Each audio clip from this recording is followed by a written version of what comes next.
Hi, I'm Martin Shkreli, and we're doing lesson 8 of finance. And I prepared some new material, and I'm going to refer to the PowerPoint that I tend to use. So there was some confusion. I got some questions about shorting, and shorting tends to confuse people. So I made this little slide that's pretty basic, and I think everyone understands the concept of buying a stock, and you get a positive return if that stock appreciates in value. So if you bought 100 shares of Google for $100 and then you sold it for $200, it makes sense that you made $100 a share. And obviously you had 100 shares, so you made $100 for each of those 100 shares. So you made $10,000. That makes a lot of sense. We buy stocks with the expectation that they'll appreciate in value.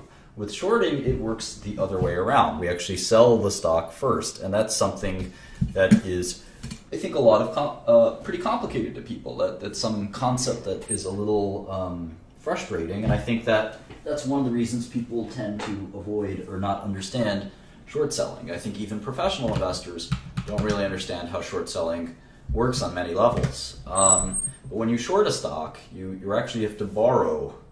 Say this is a bunch of all the IBM shares. There's like a billion or maybe 1 billion or 2 billion IBM shares. So you go and you borrow however many you want to short. Say you wanted to short 1,000 shares of IBM. You borrow those shares, and when you borrow something, usually you have to pay some interest rate. So you pay a small interest rate, probably less than 1% annual interest rate. And you sell the stock. You sell it in the stock market. Right now, what's IBM stock price? It's $142. So if you sold 1,000 shares short at $142,000, $142 each, you receive $142,000. And let's look at two scenarios. Let's say one scenario is the stock went to 100, and one scenario is the stock went to 200. So right now you have received $142,000 in cash, and you are short 1,000 shares of IBM. You have a negative symbol next to the quantity. Your brokerage statement might say quantity, and it would say IBM, negative 1,000. Cisco, let's say you owned 1,000 shares. And this, we use the terminology, we say, I'm long Cisco. I'm long Cisco. And you never say, I hear a lot of people saying this, long on Cisco. You would never say that. It's long. Long is the verb.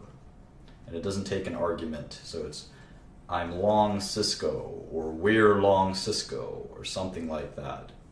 And you would say the opposite. Say, I'm short IBM. You could also say, I've sold short IBM. Something like that. And so you're short IBM at $142 a share. That is your basis. That is your basis. This might be easy to you, but a lot of people are confused by this, Casey. So we want to encourage people to understand it.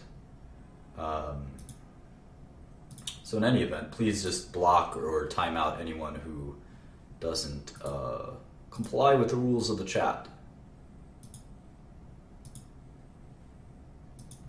Okay, so in any event, let's say the stock went to 100. Let's say the stock went to 100.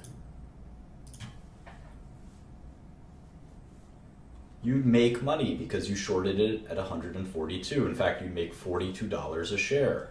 And to close out your short, you would have to buy 1,000 shares of IBM.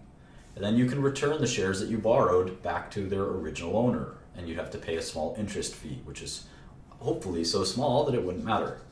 Now, if the stock went to 200, you'd be down $58 a share. So you'd actually lose $58,000.